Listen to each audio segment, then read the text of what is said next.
రవికోటి తేజుడు మహిమలో నివసించు సర్వోన్నతుడు.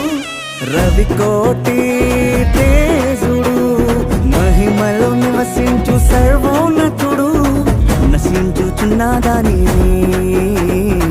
వెదకి రక్షించుటకు దైవమే దీపమై లోకానికి అరుదించెను.